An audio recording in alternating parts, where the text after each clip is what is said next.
आज की जो हमारी क्लास डे 8 के बाद डे 9 के ऊपर हम आ चुके हैं। और आज की क्लास का हमारा topic of agenda agenda of discussion जो है, आज हम जो टॉपिक पढ़ रहे हैं, जैसे कि मैंने आपको बताया कि हम कीवर्ड की ऑप्टिमाइजेशन और कीवर्ड्स के बारे में पढ़ रहे हैं। आगे की जो है, अब जो हमने बेसिकली लास्ट क्लास में एसईओ की थी, उसके अंदर हमारा फोकस कीवर्ड जो था वो क्या बना था, और उसके बाद जो हमारे दूसरे डिफरेंट कीवर्ड्स हैं उन्होंने किस तरीके से हमें हेल्प करना है और क्या सूरत हाल है, वो सारी हम देखेंगे। कंटेंट के ऊपर, जो हमारी मेन वेबसाइट के ऊपर कंटेंट की ऑप्टिमाइजेशन के हिसाब से हमें क्या चीज़ें समझ में आ रही हैं और नज़र आ रही हैं वेबसाइट के ऊपर बेहतर तरीके से, और हम और फर्दर कंटेंट को बेहतर किस तरीके से बना सकते हैं। तो हम ये वेबसाइट का मेन होम पेज है जो इस वक्त आप लोगों को नजर आ रहा है। ये पूरा ऊपर से नीचे तक अपसाइड डाउन, ये पूरा हमारा मेन होम पेज है। तो अब हम ऊपर आते हैं, अब हम देखते हैं कि जो हमने एसईओ की थी उसके अंदर हमारा जो फोकस कीवर्ड था, sorry, जो हमारा फोकस कीवर्ड था वो होम ट्यूटर्स था। तो होम ट्यूटर्स का कीवर्ड जो है वो हम देखते हैं कि अब हमने अपने ऑन पेज के कंटेंट के ऊपर कितनी दफा यूज किया है। ये ऑन पेज ऑप्टिमाइजेशन का ही पार्ट है कि कंटेंट के ऊपर कम से come all over the page 4 से 5 दफा जो हमारा मेन फोकस की फ्रेज है वो यूज हुआ होना चाहिए। पहले हम ये देख लेते हैं। तो इसके लिए सबसे पहले यहाँ जैसे ही हमने वेबसाइट स्टार्ट की ऊपर से, तो आप देख सकते हैं कि सबसे पहले तो हमारे सामने यहीं पे आ गया ये मेन जो हमारा मेन फ्रेम है, वहां पर ही सबसे पहले जो है ना आपके सामने ये फर्स्ट हमने काउंट कर लिया कि फर्स्ट टाइम आ गया है ये।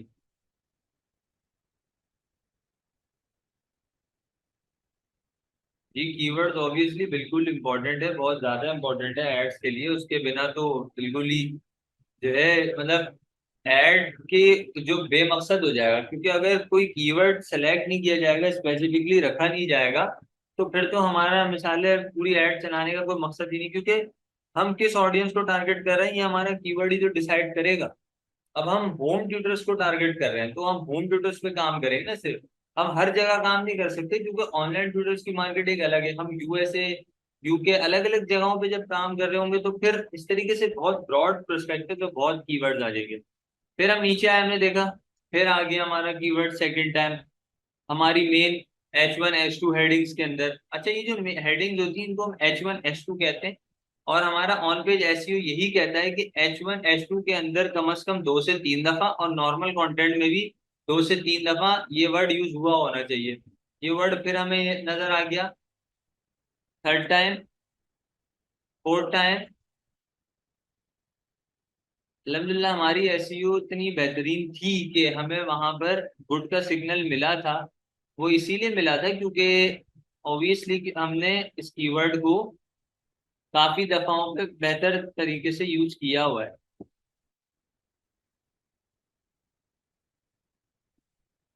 और हम कहीं ढूंढते हैं कहाँ कहाँ पर है ये हमारा कीवर्ड। अच्छा, अब हमने देखा कि भाई इतनी इसको देखने के बाद हमें ये समझ आया कि नहीं भाई, ये यहाँ पर home tutor Islamabad, home tutor Karachi, home tutor Lahore, हम इसे भी काउंट करेंगे।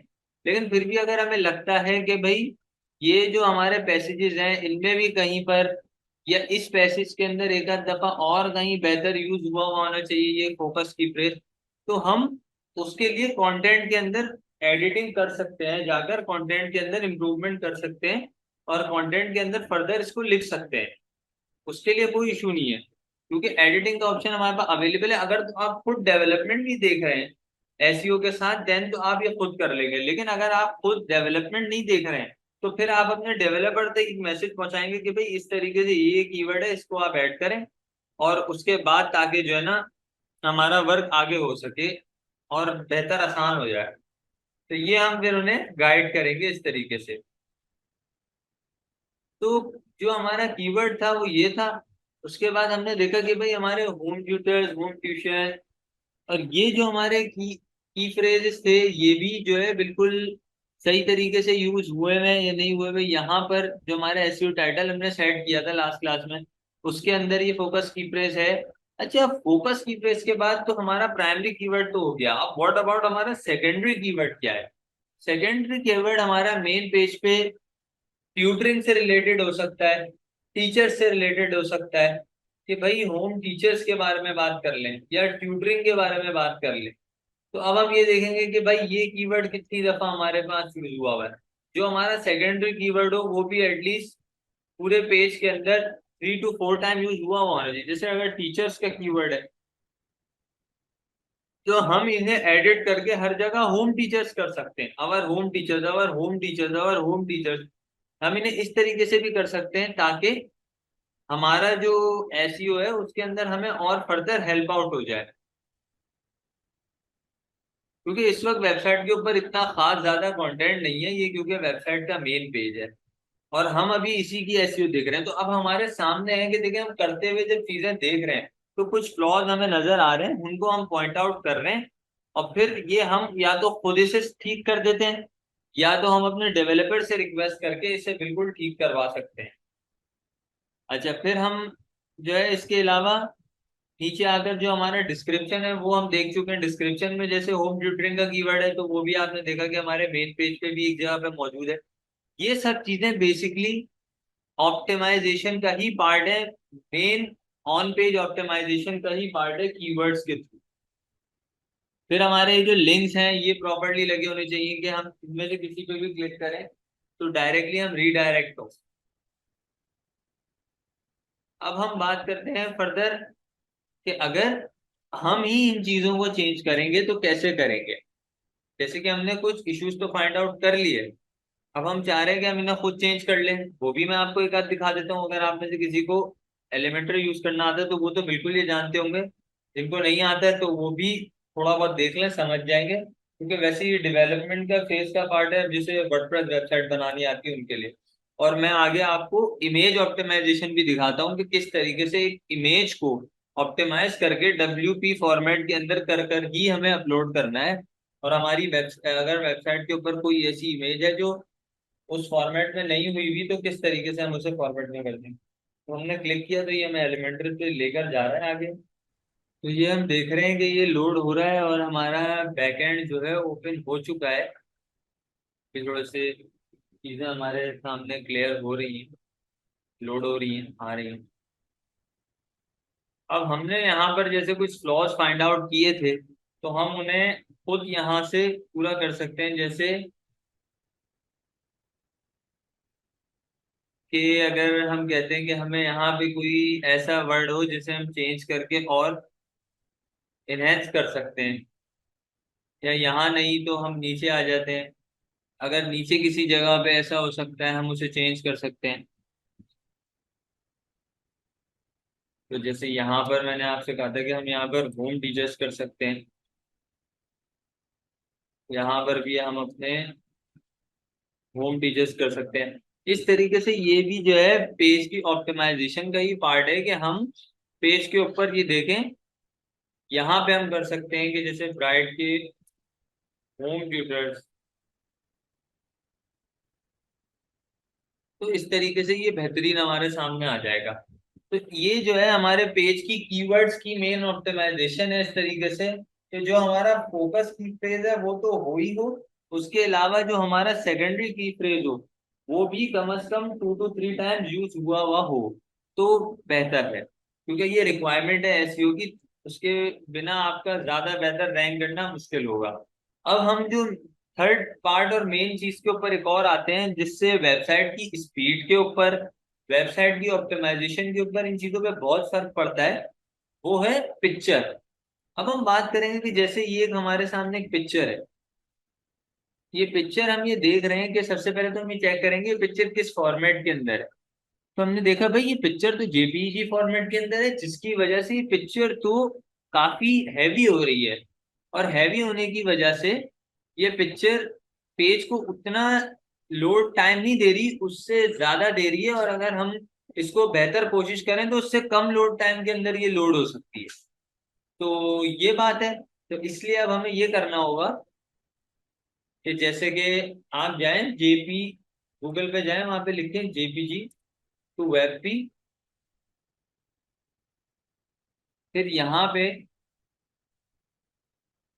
आप अपनी जो भी आपकी पिक्चर थी, मैं देख लेता हूँ कोई डेस्कटॉप पे ही ये पिक्चर अवेलेबल होगी तो बेहतर हो जाएगा।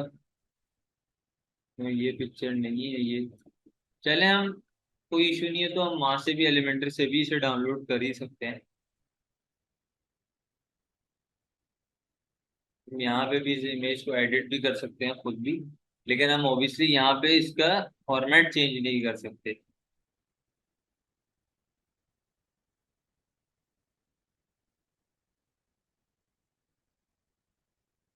किसी भी नाम से इसको डेस्कटॉप पे सेव कर लेते हैं पहले।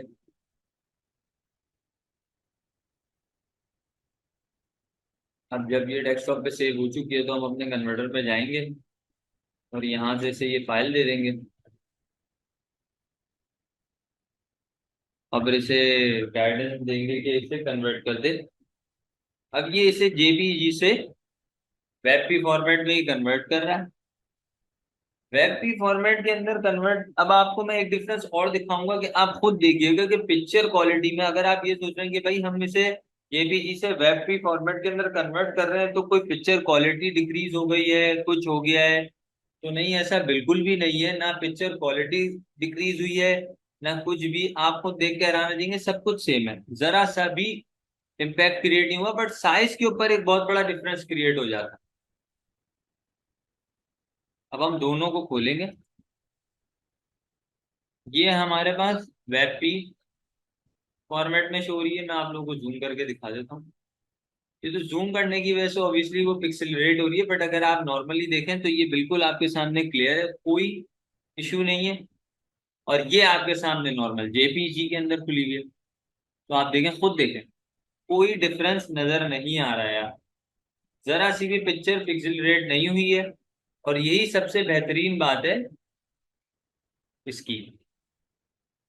अब हम देख लेते हैं कि हमारे डाउनलोड्स के अंदर ये कहाँ गई है। इसे हम डेस्कटॉप पे ले आते हैं और लास्ट में इनको हटा देते हैं। अब हम इसे यहाँ पे अपलोड करते हैं अगेन।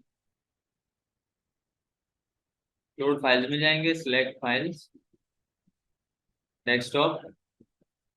फिर हम देखेंगे कि हमारी वेब की फॉर्मेट में कहीं ना कहीं तो वो मौजूद ही होगी, ये रही। यहाँ पे अच्छा दूसरी चीज है ये टैगिंग। पिक्चर अपलोड करते टाइम ये जो ऑल्टर के टैग्स हैं इनको जरूर डालें। टैग्स जो होते हैं और आपके टाइटल इनको लिखें।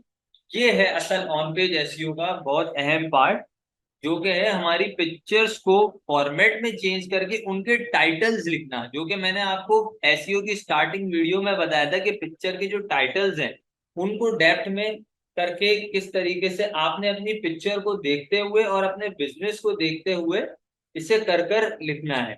फॉर एग्जाम्पल, अभी एग्जाम्पल के लिए हम इसमें होम ट्यूटरिंग कर देते हैं, क्योंकि या और हम ट्यूटरिंग भी लिख सकते हैं कि हमें पिक्चर में भी कुछ इसी तरीके से नजर आ रहा है और हमारे बिजनेस का कुछ मैसेज भी ऐसा है। अब जब हमने इसे सिलेक्ट किया तो ये तो क्योंकि हमारा इमेज का साइज चेंज हुआ है तो इसकी वजह से ये इस तरीके से हो गई है। और एल्स जो है अगर हम इसका वो सेम कर देंगे तो उसमें कोई फर्क नहीं पड़ेगा।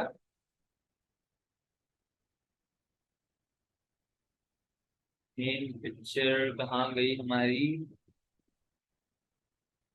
ये तो अभी हमने अपलोड की है जो हमारी मेन थी, अगर हम उसे वापस भी लगा दें तो एक्चुअली ये साइज पिक्चर की सिर्फ फॉर्मेटिंग की बात है और कोई रीजन नहीं आया है। और ये जो दूसरी सारी ऊपर पिक्चर्स हैं ये आप देख सकते हैं कि ये सब जो है कन्वर्टेड है वेबपी फॉर्मेट के अंदर। ये देख रहे हैं आप, वेबपी फॉर्मेट के अंदर ऑलरेडी कन्वर्टेड है और बिल्कुल अच्छे तरीके से कितने बेहतरीन पिक्सल्स में ये डिस्प्ले होगी। तो इसलिए इसकी टैगिंग जो है वो बहुत अहम है। मैं कुछ पिक्चर्स के ऊपर आपको और जो है इसको करके दिखाता हूँ। एक पिक्चर पे हम और करके देख लेते हैं ताकि आपको बेहतर और गाइड हो जाए। खैर इसे हम पहले सेव कर देते हैं ताकि जो छोटी मोटी चेंजेस हमने की हैं वो प्रॉपर तरीके से सेव हो जाएं। और यहाँ पे सिर्फ हम अपडेट पे क्लिक करते हैं तो ये सेव हो जाती है।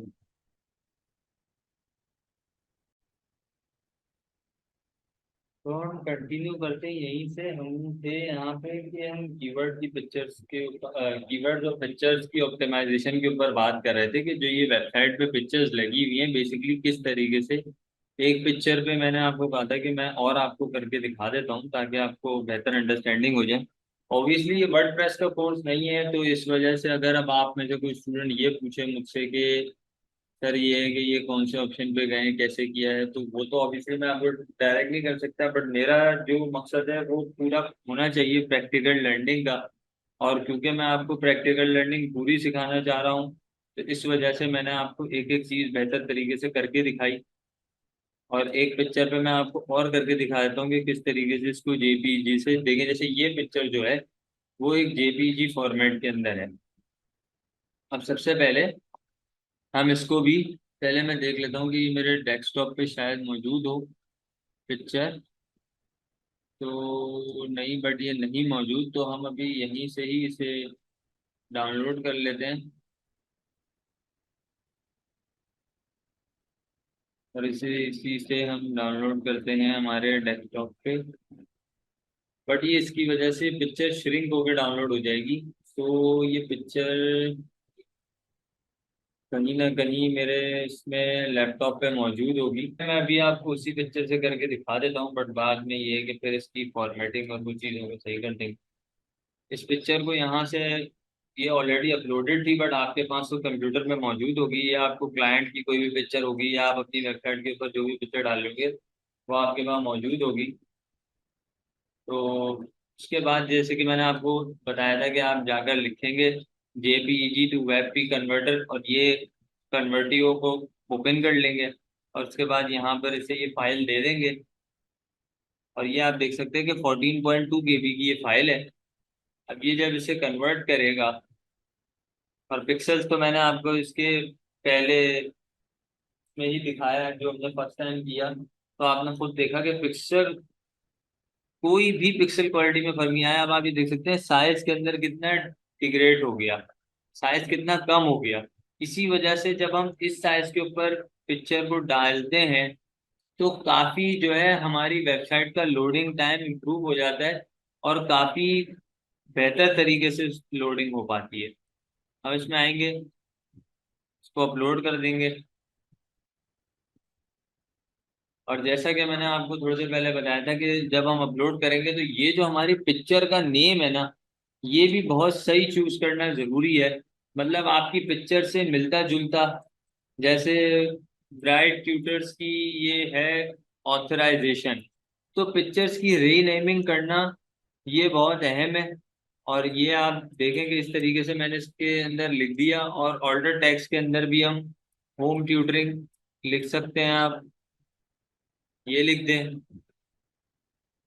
और फिर अब आप इसे सेलेक्ट करें तो अब आप ये देख सकते हैं कि ऑल्दो ये तो साइज छोटा होने की वजह से कम हो गई है। अगर हम इसके साइज इंक्रीज करते हैं तो, क्योंकि हमने उसके, ये असल में मैंने जब आपको लोड होने से पहले ही बताया था कि जब आप ये रियल पिक्चर से करेंगे ना तो ये बिल्कुल सही आएगा आपके सामने।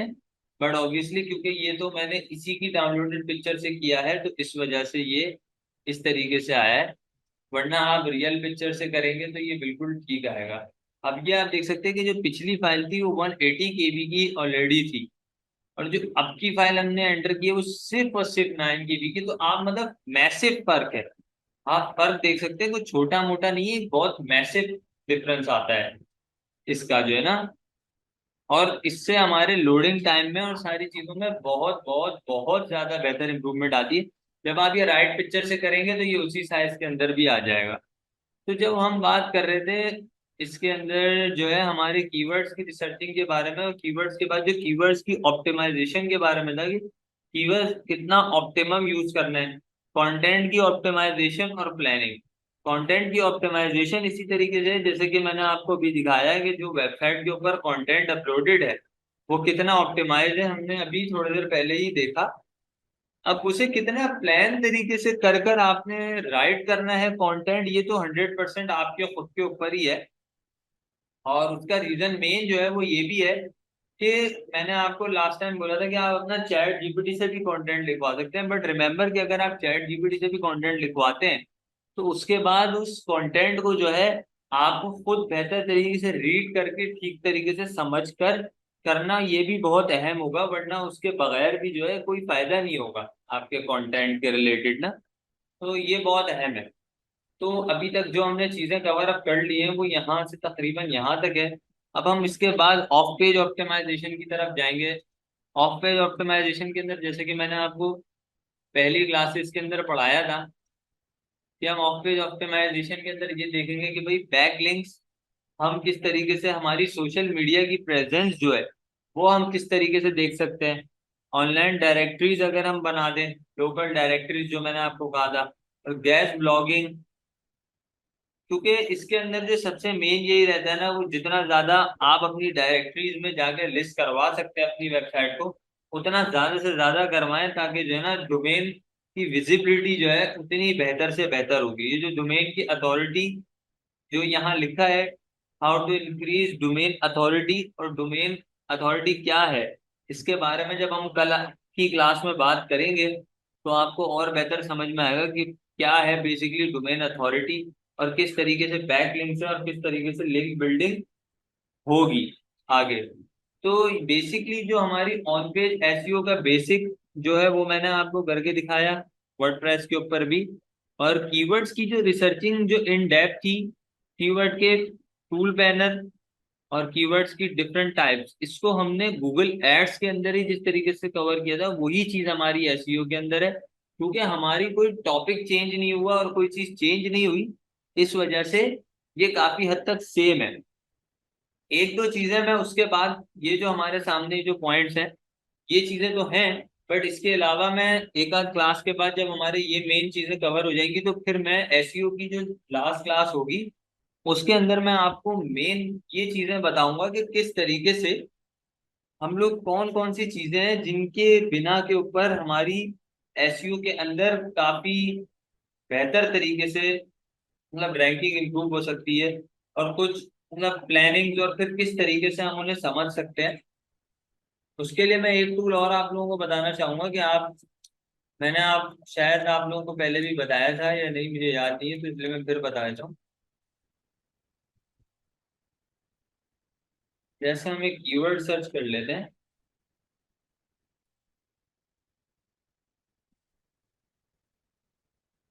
होम ट्यूटर कराची, अब हम देख रहे हैं कि भाई इस कीवर्ड के ऊपर ये जो नंबर्स की रैंकिंग आ रही है ना, ये अब देखें जैसे इसका नंबर 1 इंक्रीज हुआ है, कैसे मुझे दिखा रहा है +1, इसका प्लस -1 हुआ है, नीचे आया है, ये अपने सेम लेवल पे है, ये 1 प्लस आया है, ये माइनस हुआ है। ये जो चीजें हैं ना, ये हमें किस तरीके से पता चल रही है, ये हमें पता चल रही है कीवर्ड और एक लग सॉरी, ये कीवर्ड्स किन पे रैंक कर रहा है, ये हमारे पास एक्सटेंशन है। जैसे कि मैंने आपको पहले भी यहाँ से बताया था कि आप यहाँ पर आकर सेटिंग्स में, सॉरी,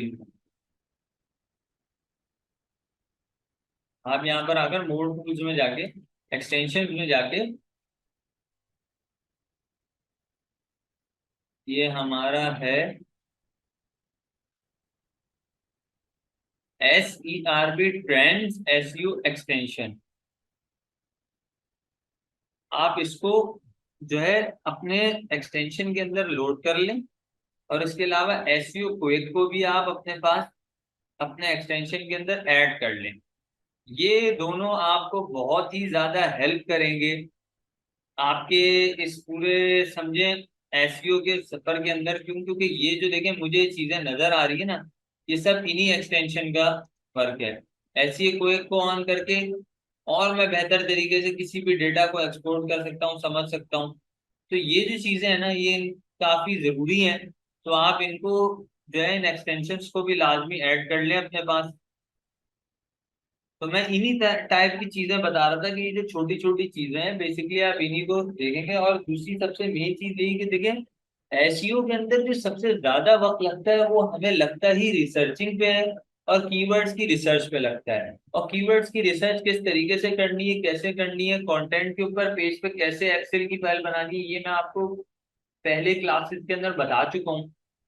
तो आप लोग पहली की क्लासेस को पूरी अच्छी तरह से देख लें, समझ लें। जो स्टूडेंट क्लास में लाइव नहीं ले रहे हैं उनके लिए भी कह रहा हूँ कि वो स्टूडेंट भी जो है पीछे की क्लासेस को बेहतरीन तरीके से देखें, और एल्स जो है फिर आपके जहन में कुछ सवालात होंगे वो रह जाएंगे, और अगर हमारा कोर्स पूरा हो गया तो फिर उसके बाद आपके वो सवाल आने का कोई फायदा नहीं होगा, क्योंकि जैसे कि हमारी बात हुई है ऑलरेडी, आपको एकेडमी ने बताया होगा कि उसके बाद एक टेस्ट जो है कंडक्ट किया जाएगा, और जब तक वो टेस्ट जो है उसके अंदर सारे स्टूडेंट एटलीस्ट उस टेस्ट को क्लियर ना कर ले तो सर्टिफिकेशन एकेडमी की तरफ से नहीं दी जाएगी। क्यों? क्योंकि कोर्स के अंदर बच्चे क्लासेस ले रहे हैं नहीं ले रहे हैं, क्योंकि हम अटेंडेंस नहीं ले रहे थे, क्योंकि बहुत सारे बच्चों की ये कंप्लेन थी कि जो है सर हमारे लिए क्लासेस की टाइमिंग मैच नहीं है, ये है वो है। तो इसकी वजह से हमने कहा था कि हम रिकॉर्डेड लेक्चर्स देंगे, बट आपको सारे रिकॉर्डेड लेक्चर्स लेने होंगे जब आप क्लास जिस डे में मिस करें। इसका ये मतलब नहीं था कि आप रोज ही क्लासेस ना लें, इसका ये मतलब था कि आप जिस डे में क्लास मिस करें उस डे के अंदर आप रिकॉर्डेड लेके हमें नेक्स्ट डे वहीं से ज्वाइन करें।